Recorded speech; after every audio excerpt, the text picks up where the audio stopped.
Water for that, okay?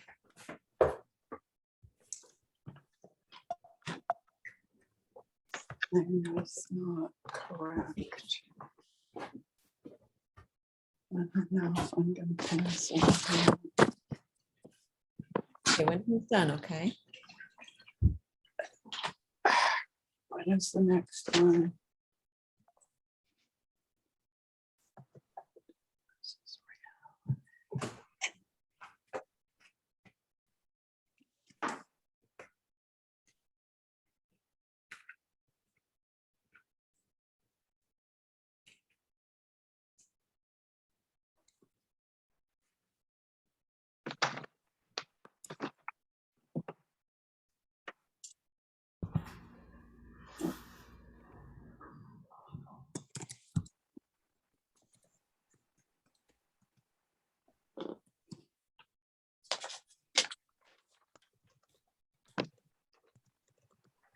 So it's 5, so I'm doing number We 6. can move to the prelude now. I'm going to mute everybody now.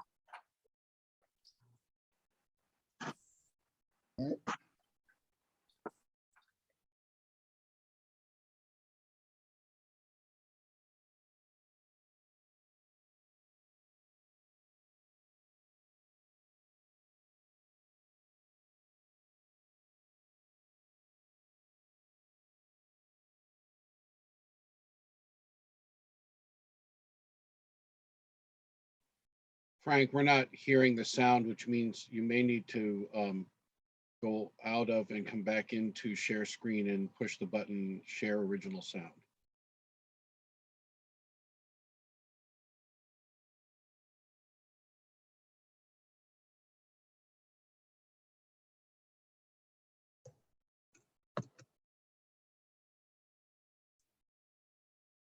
Yeah, Frank, we're still not getting sound. All right, let me try restarting the share.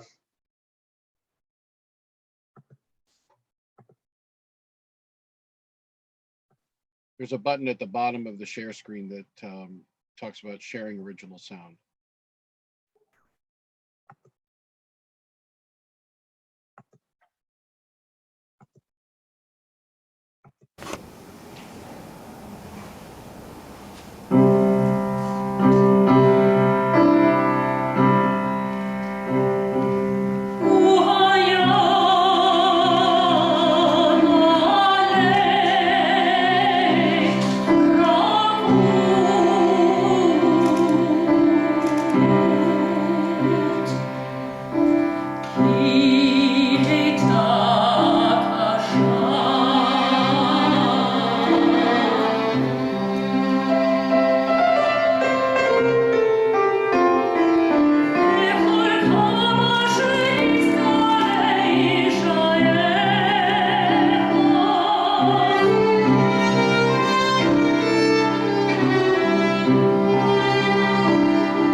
We can move to the next slide.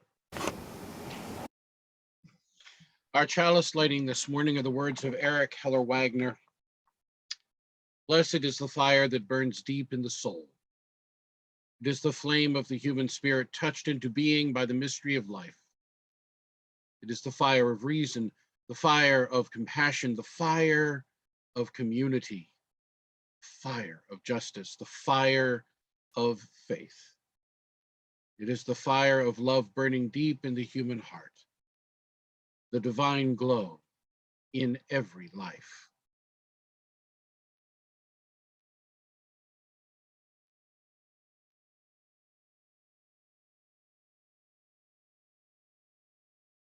We can go to the next slide.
Welcome to the Unitarian Universalist Church of Worcester's online Sunday morning worship service. We're glad that you've joined us virtually this morning. It's an act of love that we gather this way once again during this time of pandemic response. We begin by that in Worcester, Massachusetts, we work, learn, and live and worship in the seized ancestral homeland of the Nipmuc people, who survive and remain active as the Nipmuc Nation. We hope that this service gives you an opportunity to pause for a few minutes to gather in community so that we might care for each other, take a moment to reflect on our own well-being, discover opportunities for spiritual refreshment and service in the wider world, even as we are at a personal distance. We gather this way this morning in solidarity with those families in our community who have been exposed or diagnosed with COVID-19 in the recent weeks. We had hoped to be back to worship in person and online by now. However, due to the need to replace the furnace that warms our sanctuary, we're still in remote space. Our hope is to return to in-person and online worship in the next few weeks. Please stay tuned for more information in our weekly communications. So that we might come to know you better, as you're able, please list your name in your video feed. Please note that this service is being live streamed on Facebook and is being recorded for future availability on the church YouTube channel, as well as our website worship archive. Following the service this morning, you are invited to virtual fellowship hour. Once again, welcome, and thank you for joining us this morning.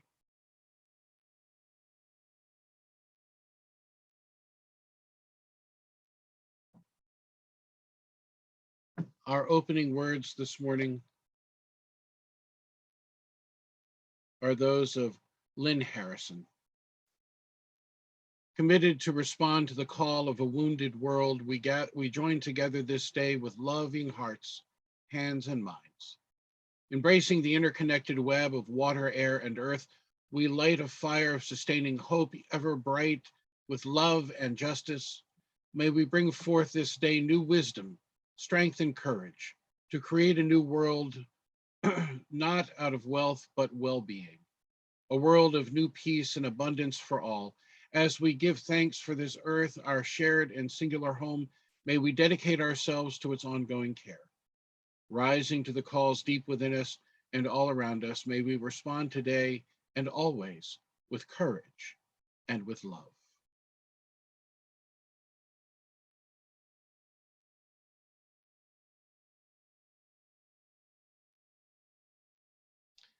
Our opening hymn this morning, "Oh, I Woke Up This Morning." Please join in the place of your sacred space this morning as you attend with us online. Woke up this morning with my mind stayed on freedom. You know, I woke up this morning with my mind stayed on freedom. You know, I woke up this morning with my mind stayed on freedom. Hallelujah, hallelujah, hallelujah. Walking and talking with my mind, and I'm stayed on freedom. You see, I'm walking and talking with my mind, stayed on freedom. You see, I'm walking and talking with my mind, stayed on freedom. Hallelujah, hallelujah, hallelujah. Come on and walk, walk, darling, walk, walk, sugar, walk, walk with your man on freedom. Walk, walk, darling, walk, walk, sugar, walk, walk with your man on freedom. Oh, come on and walk, walk, walk, walk. Come on and talk, talk, darling, talk, talk, sugar, talk, talk with your man on freedom. Talk, darling, talk, sugar, talk with your man on freedom. Oh, hallelujah. Now there ain't no harm in keeping your mind. Stay on freedom. You see, there ain't no harm in keeping your mind. Stay on freedom. You know that ain't no harm in keeping your mind. Stay on freedom. Hallelujah,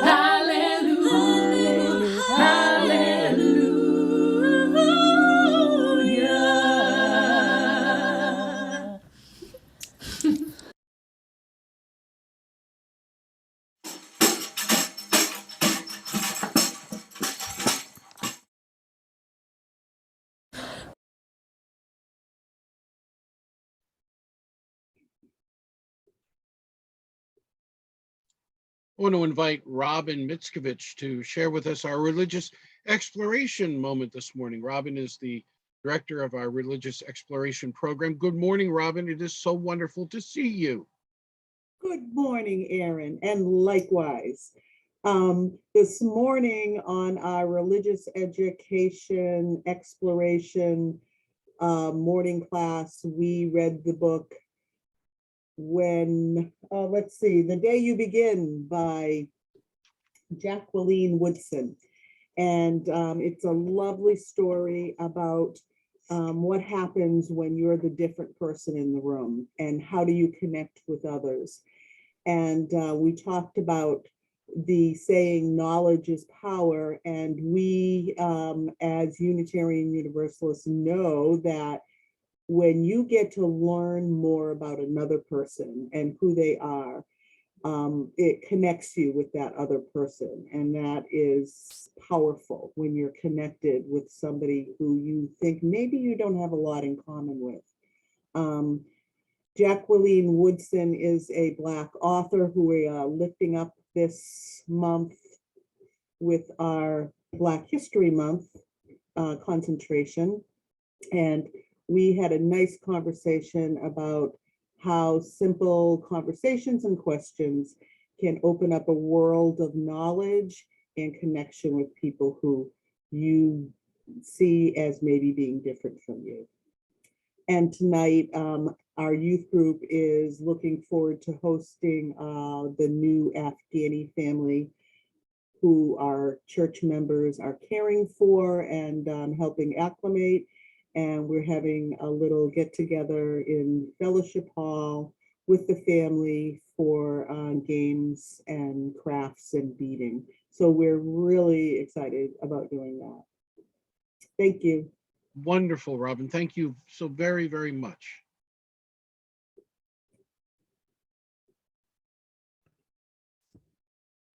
I want to invite our affiliated community minister and my partner in almost everything, Reverend Cheryl Lashada, to share our reading with us this morning. Thank you, Aaron. This reading is by Imani Perry. It's an excerpt from Breath, a letter to my sons. People say that white people did not think Black people were fully human during slavery. And sometimes they still say that today. I have never believed that was true. Having studied the law of slavery, it is very clear to me that in the antebellum period, white people knew Black people were absolutely human. They were not chattel, but they were to be treated as chattel. Social chimeras, fashioned by the Frankensteins of European law. To be treated as other than human when you are human is not a mistake or a flaw. It is a sin without excuse. I know that something had to be rotten in the heart of anyone who stripped and beat and raped and stole children and broke hearts with impunity and enlightenment. I can see it when I encounter such evil today. I suppose this is why I don't like the appropriation of animal language for Black living, regardless of who it's coming from. There are people who like to use the term endangered species to describe Black men. More often than not, it comes from people who are criticizing the way the society mistreats Black people, and specifically Black men. Even though I try not to pick at people's colloquialisms, I can't stomach this one. It's a bad metaphor. Black men are not a species. They, you, belong to humanity. But I suppose the symbolism is about how American selfishness sucks the life out of them, leaving them for dead in dungeons, littering their carcasses on the roads of our cities. While the news people say, we have no idea what is wrong, The groups of people who are victims of this world's blood-sucking are many. Black men are not singular in that regard. But we can settle here for a moment because you belong to this category that is contemplated so infamously and has been for so long as either predator or predated, and therefore a problem.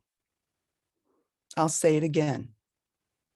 You are not a problem.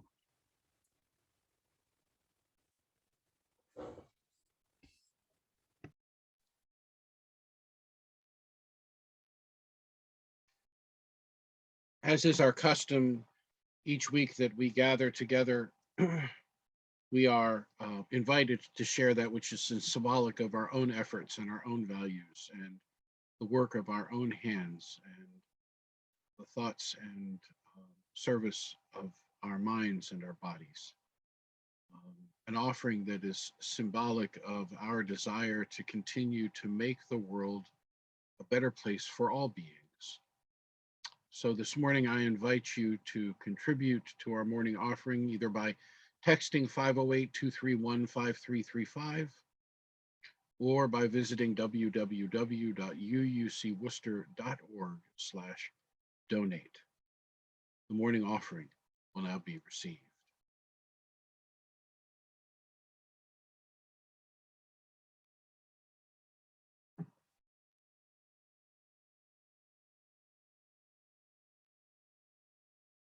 You can move to the next slide.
We come now to that time in our service when we're given pause to consider what is deepest in our hearts or most profoundly on our minds or in the work of our hands in the days that have transpired or in the prospect of days to come, joys and sorrows that touch us deeply and are given another measure of meaning because we are a co-journeyer with those who claim us as such. So I invite those of you who have joys or sorrows this morning to either raise your virtual hand or open your microphone so that I might call on you in turn, or if you would prefer to leave your joy or sorrow in the chat and would like me to share it, please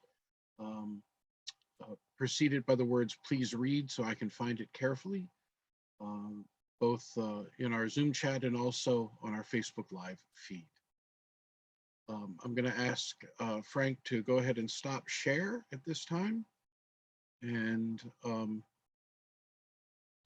open it up to those of you who have joys or sorrows. What joys and sorrows do we have to share this day?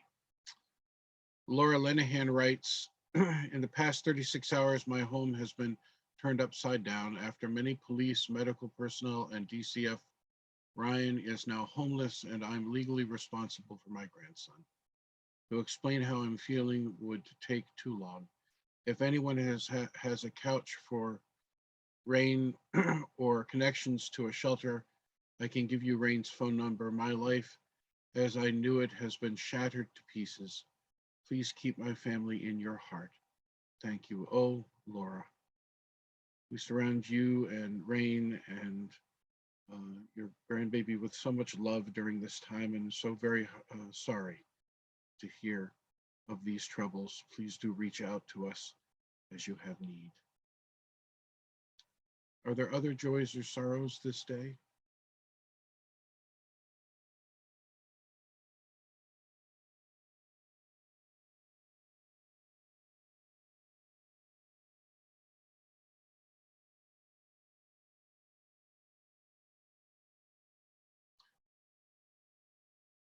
Seeing none at this time, let us enter. Oh, Cheryl. Hi, please excuse the cat knocking on the door. Gwilcom has been in relationship with Michael Bradley for many years, and he recently had a very serious fall at work and has experienced a severe head injury.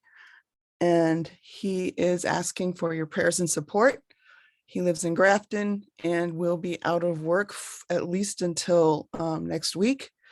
He has headaches and lots of problems with head injuries, as we all know. So please hold Michael Bradley, who visits us usually online because he works normally during our service. He's asked me to share his situation with the congregation in hopes of support and prayer. Thank you so much, Cheryl. Catherine Roberts writes, I'm enjoying my weekend with my son and his partner Melanie as we celebrate his 26th birthday. Congratulations and happy birthday.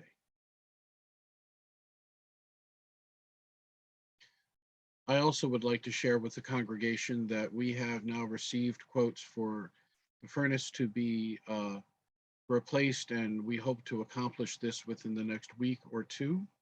And so hoping that you'll stay tuned for that Sunday when we will return to the sanctuary for both in-person and online services.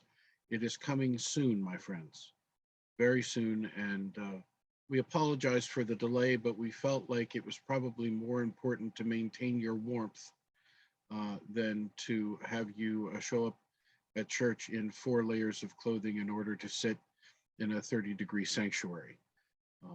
And we would hope to bring it up to at least 35, maybe 40. No, we'll bring it up to a warm space for you, and it will also lead us into the future in terms of our desire to have less of a carbon footprint. And so this is progress in a variety of ways, while it has also stymied our effort to come back to in-person and online service. The health and safety team will be meeting this week to consider protocol related to that, and moving forward into the spring as our community is lifting a variety of its pandemic restrictions and protocol, we will respond in meaningful ways to these developments as well. Let us be in the spirit of prayer and meditation.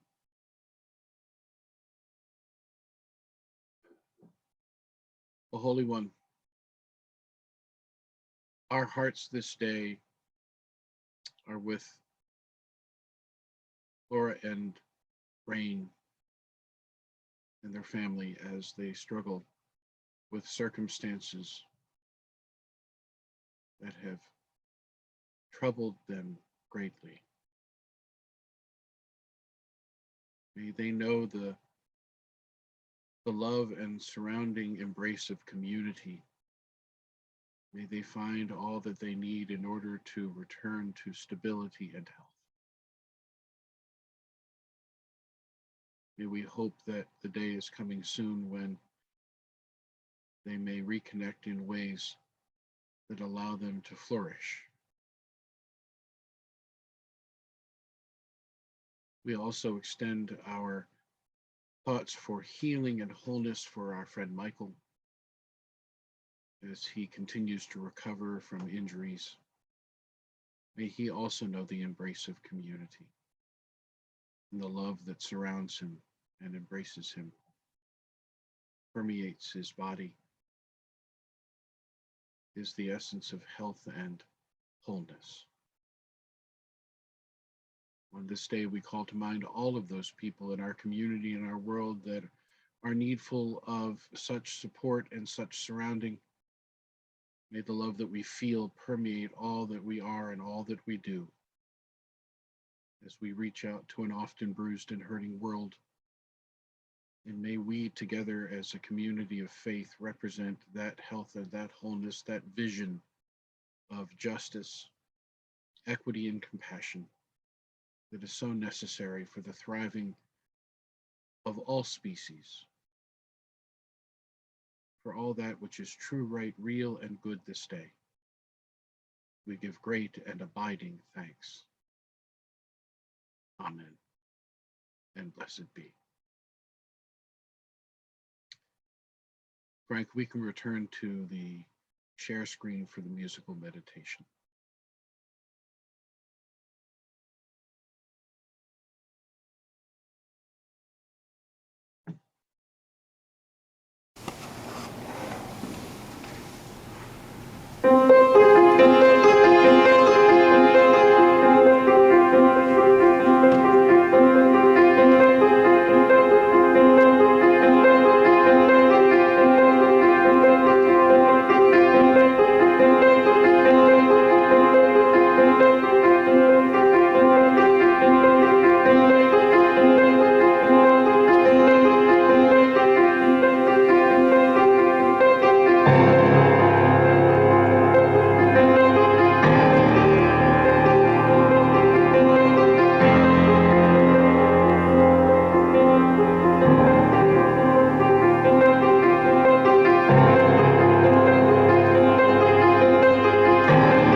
And we can come off share. Right.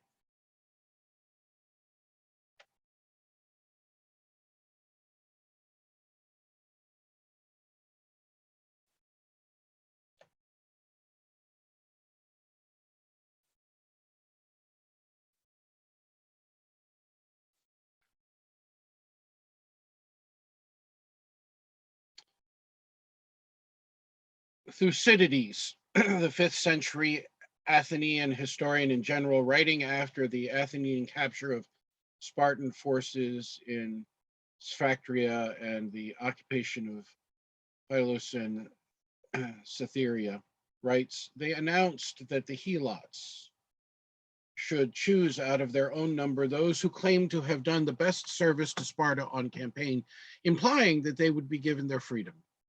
This was, however, a test conducted in the belief that the ones who showed most spirit and came forward first to claim their freedom would be the ones most likely to turn against Sparta. So about 2,000 were selected who put on garlands and went around the temples under the impression that they were being freed. Soon after, however, the Spartans did away with them, and no one ever knew exactly how each one of them was killed. Who are the Helots, you ask? Well, historians continue to debate their exact nature. The closest definition is probably state serfs. In areas of the ancient world controlled and governed by Sparta, they were a subjugated people who were, for all intents and purposes, enslaved by Sparta and owned by the state, and then assigned to various households and roles in Spartan society, including, as Thucydides recounts, serving in the Spartan army. The ethnic origin of the Helot is uncertain, but many historians suggest that they were the original inhabitants of Laconia, the area around the Spartan capital. And as one encyclopedic description notes, after the Spartan conquest of Messina in the 8th century BCE, the Messenians were also reduced to the status of Helots. The Helots were, in a sense, state slaves bound to the soil and assigned to individual Spartans to till their holdings. Their masters could neither free them nor sell them, and the Helots had a limited right to accumulate property after paying to their masters a fixed portion of the produce of the holding. Owing to their own numerical inferiority, the Spartans were always preoccupied with the fear of a Helot revolt. The Ephors, Spartan magistrates of each year on entering office, declared war on the Helots so that they might be murdered at any time without violating religious scruples.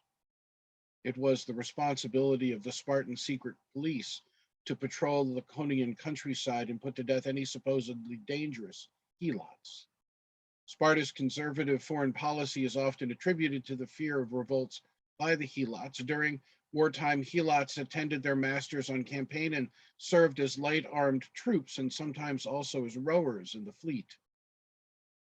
The Messenian Helots were lost to Sparta when the area was liberated in the 2nd century before the Common Era. Why recount this ancient history to you this morning, you ask? Well, for me, it is a history that's not so ancient in another context.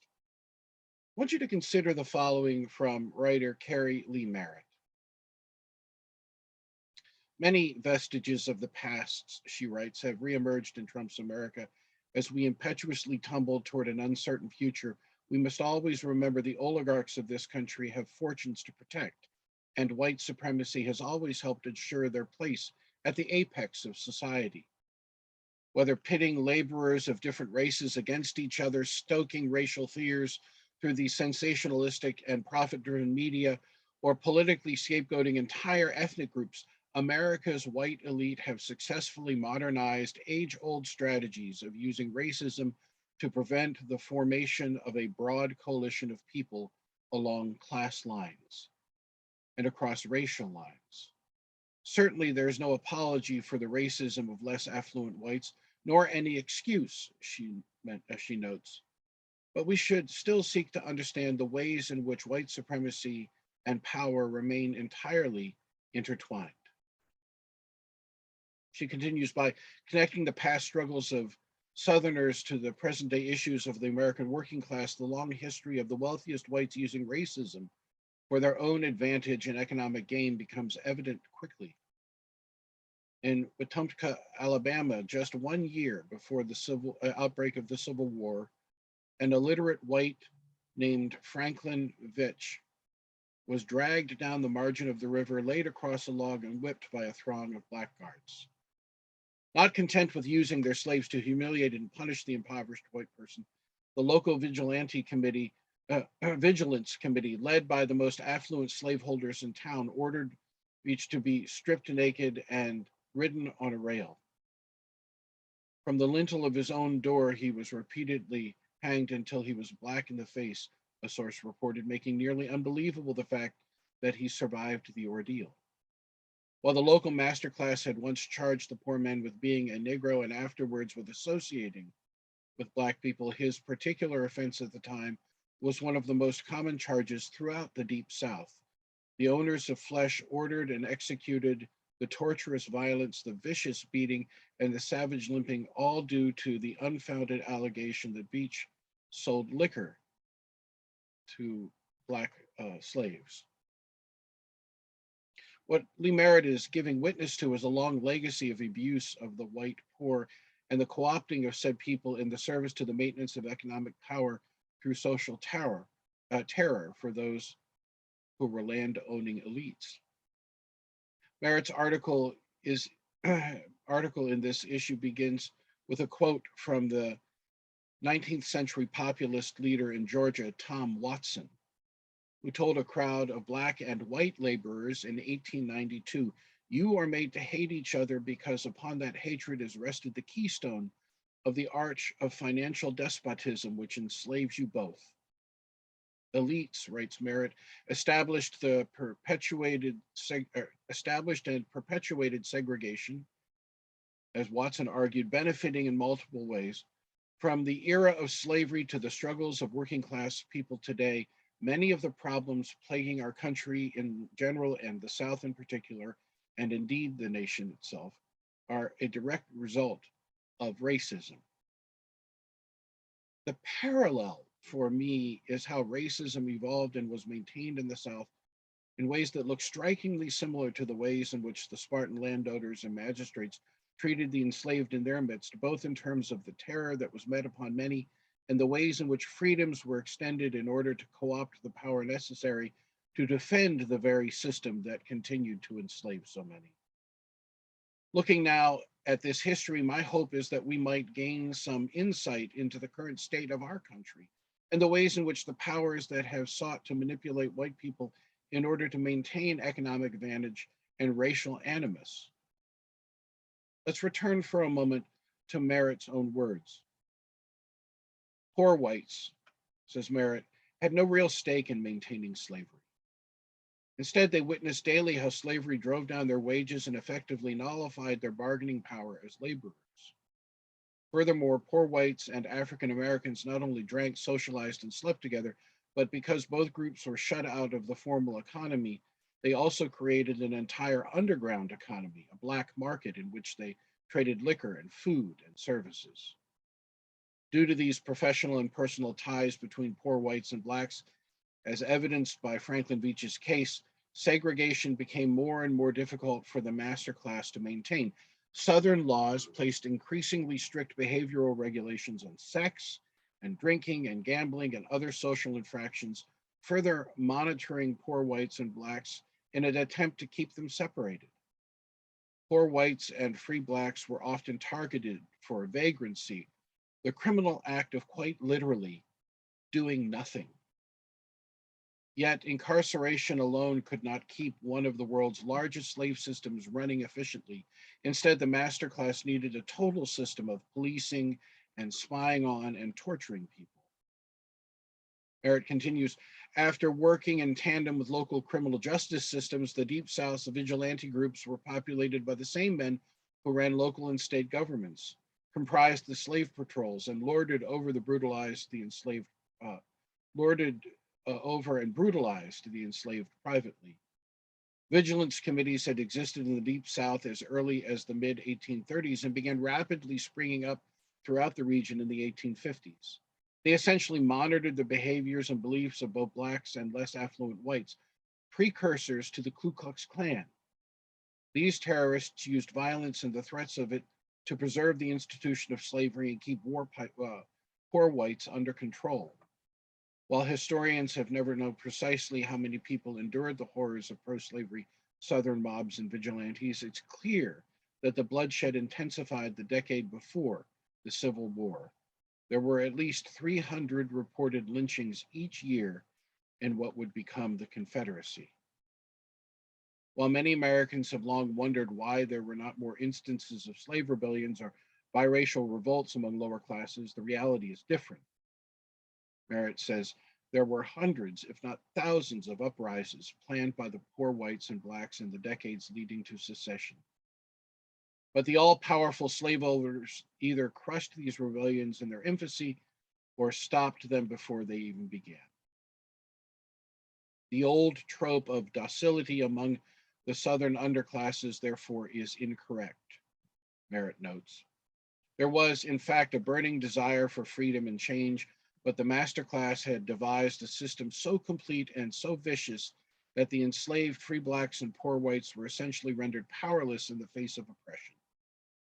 This total system, predicated on brute violence, was so compelling the master class would employ it once again in the aftermath of the Civil War to keep freedmen and women in a state of bondage.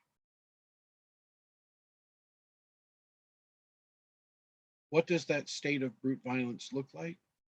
To understand this, we ought to revisit the history of measures taken in this country to keep Native Americans and African slaves from uniting in rebellion, or those measures taken to maintain hostilities between such peoples.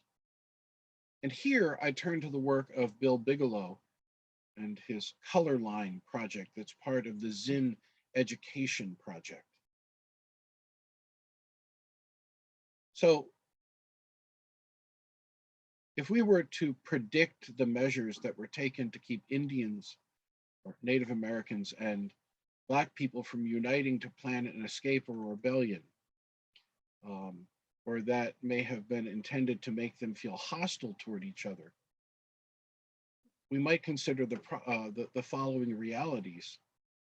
As one Carolinian put it, according to Bigelow, we need a policy to make Indians and Negroes a check upon each other, lest their vastly superior numbers would be crushed by by one or the other.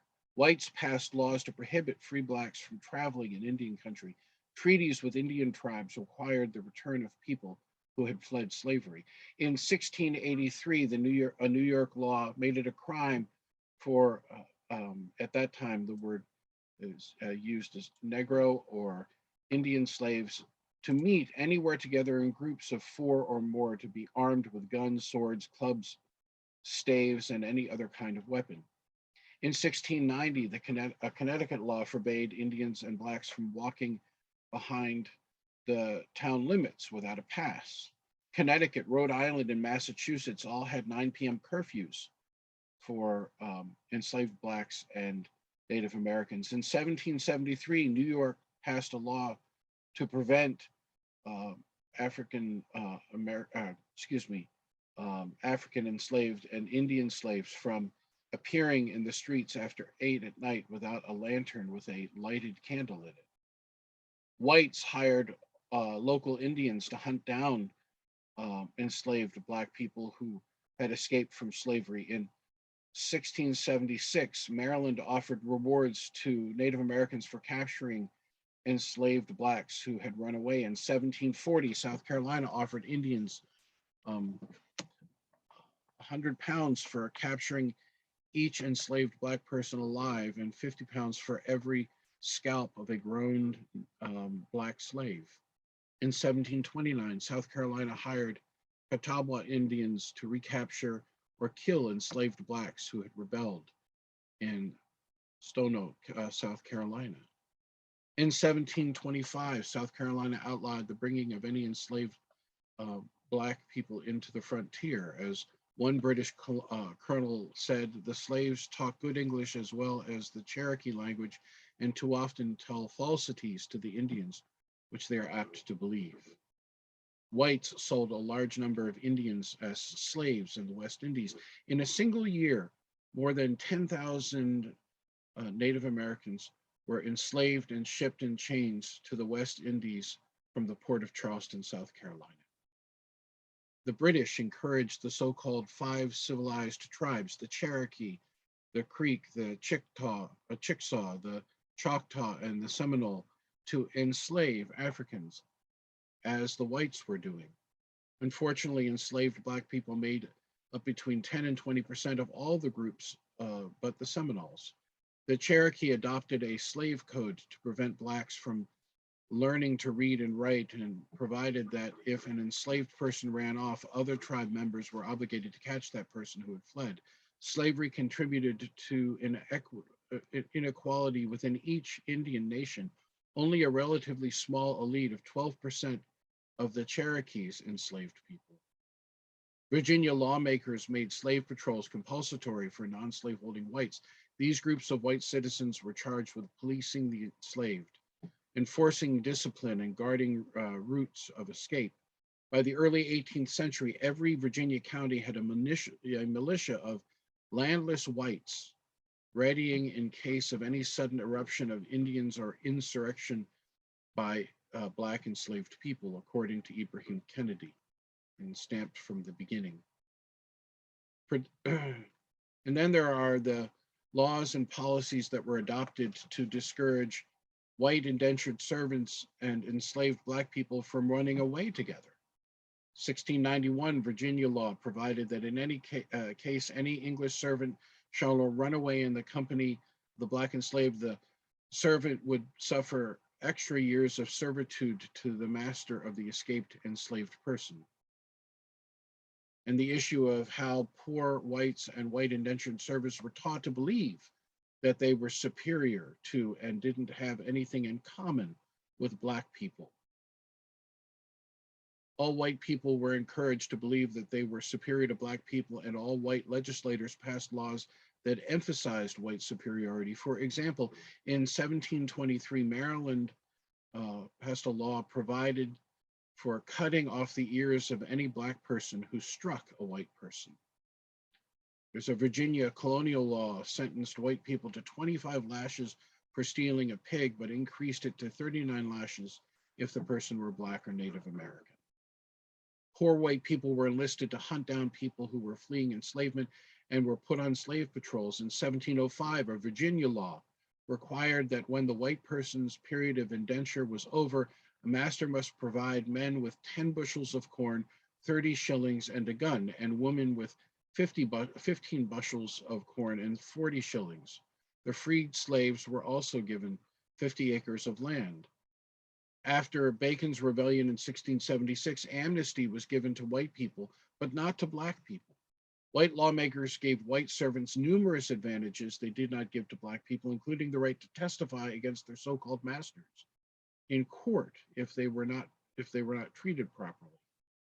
In 1680, Virginia legislators prescribed 30 lashes for any enslaved person who lifted a hand against any Christian. Christian here meant white person. This gave whites absolute power to abuse any person of African descent.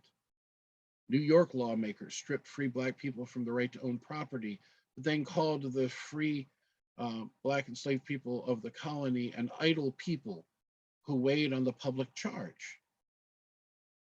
And then we can talk about how Blacks and whites were kept separate so that whites would not even imagine getting together with Black people. In 1691, Virginia law provided that any white man or woman being free who shall intermarry with, and I'm using the terms here that Bigelow uses, Negro, mulatto, and Indian man or woman bond or free shall be banished. The Virginia, Massachusetts, Maryland, Delaware, Pennsylvania, the Carolinas, and Georgia all passed laws prohibiting interracial marriage. In Southern colonies, according to historian Joseph Cullen, If a white female indentured servant had a child by a black man, she would be punished by public whipping, and her period of indenture would be doubled. The emancipation of the poor, in this case, white people, in order to maintain slavery and the economic superiority of white elites, is complex and telling. Nancy Eisenberg recounts in her book, White Trash, a 400-year history of classes in America, that our country was largely populated by people that England and other countries labeled as vagrants and waste people, whose lives were thought to be put to better use as servants to the landed aristocracy in the colonies. It is a history that is told again in the recent book 1619 Project and in Howard Zinn's People's History of the United States, for those who would like to learn more. As we openly ponder how we have become such a divided country, the ways forward to find common ground, and the ways forward to find common ground, it is this history which opens up pathways for more understanding, and at least for me, broadens the moral imaginary and the agency of communities like UUCW, who continue to embody, promote, and affirm principles such as the belief in the inherent worth and dignity of all people and a world community of love, justice, and peace. This is simply a brief overview of the ways in which people in this country have been manipulated, and so much rhetoric is borne out the last few years that continues to drive wedges between peoples who have been subjugated. And if we want to understand more clearly what is going on in our country in terms of the Great Divide, it is so powerfully important for us to understand the ways in which people have been manipulated since the founding of our country to see each other with a jaundiced eye. It is not surprising to me that the lines that have been drawn, whether you call them red and blue lines, or whether you call them southern, northern, or whether you call them poor and middle class and rich, these lines exist largely because of the ways in which we have capitulated to systems that continue to find ways to marginalize and pit us against each other. In this day and age where these tensions continue to grow, might we learn something from our history?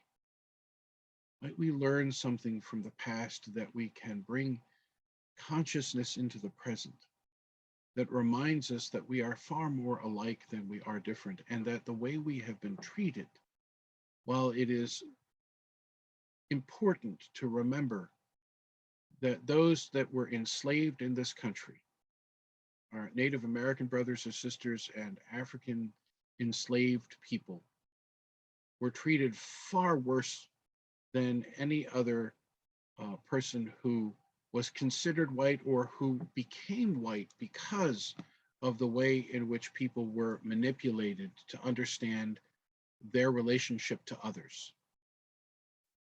These are the things that are at the root of much of the problems that we face. And so as we begin to understand and as we continue to honor Black History Month, this is part of the history that I think we have to visit, as hard as it is, so that we might understand the ground upon which we stand and the work that we must do.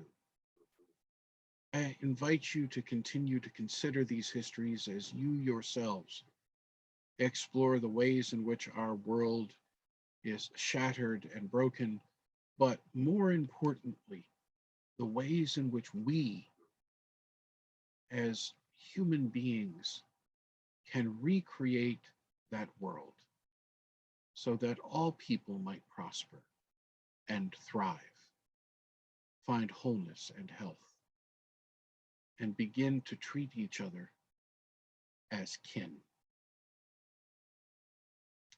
Amen, and blessed be.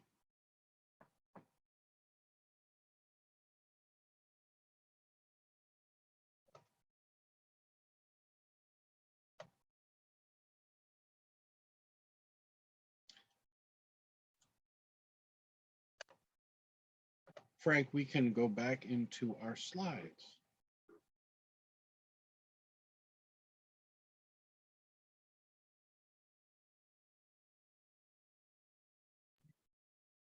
Our litany this morning are the words of Kenny Wiley. Right now, as Unitarian Universalists, we're being called to act. We are being called by our ancestors, those who demanded that we help end slavery, That we might fight for suffrage, that we might join the struggle to end Jim Crow, that we listen to and honor Black power. Lydia Marie Child and William Lloyd Garrison are calling us. Lucy Stone is calling us. Fannie B. Williams and Frances Ellen Harper are calling us. James Reeb is calling us. Viola Liuzzo is calling us.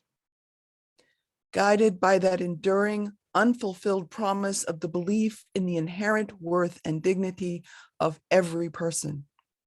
Ours is a faith that has said or worked to say to those, who have been marginalized, you are a woman and your life matters. you are gay or lesbian and your life matters. You are transgender and your life matters. You are bisexual and your life matters. You have a disability and your life matters. You were not loved as a child and your life matters. You struggle with depression and your life matters.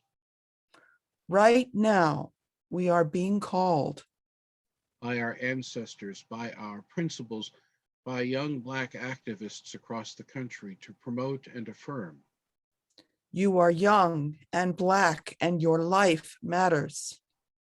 You stole something and your life matters. I have been taught to fear you and your life matters. The police are releasing your criminal record and your life matters. They're calling you a thug and your life matters. Our ancestors, principles, and fellow humans are calling us to promote and affirm with deeds and with words. Black Black lives matter.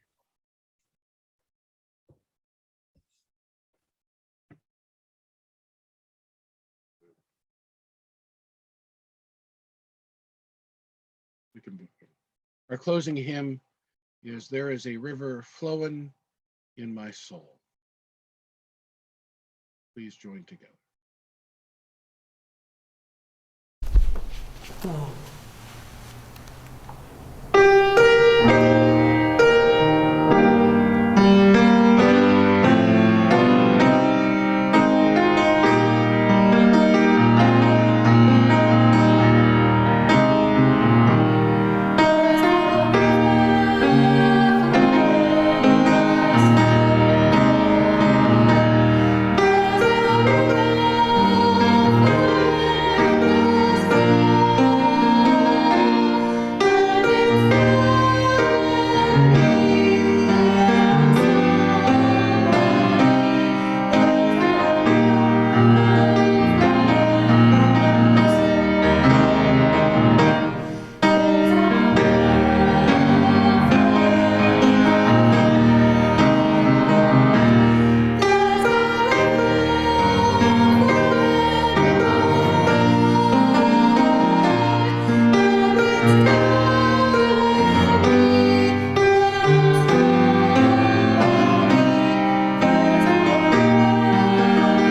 Our benediction this morning are words by Jim McGaw. When I say go in peace, I don't mean go in mindless oblivion. When I say go in peace, I don't mean go without challenging yourself or others. When I say peace, I don't mean go into utter ease and comfort. When I say peace, I mean go in peace seeking justice. I mean go in peace committed to equal rights and opportunities for all. When I say go in peace, I mean go in the peace that is created when together we build communities of true solidarity, deep compassion, and fierce, unrelenting love. Go in peace.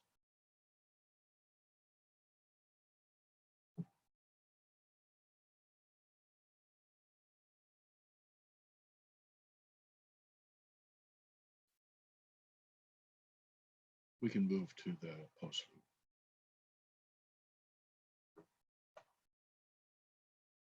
And we can stop share.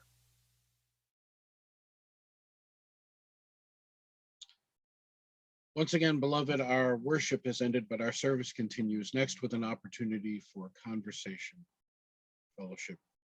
I hope that you have a wonderful and wondrous week. I hope to see you in person soon. Please do stay tuned for news about the modality for worship in the coming weeks. And I look forward to seeing you in any possible way. If you have any needs, I hope that you'll reach out to myself or Cheryl or any member of the staff so that we might serve you in the way of your own choosing. And blessings to you as we look forward to coming warm days.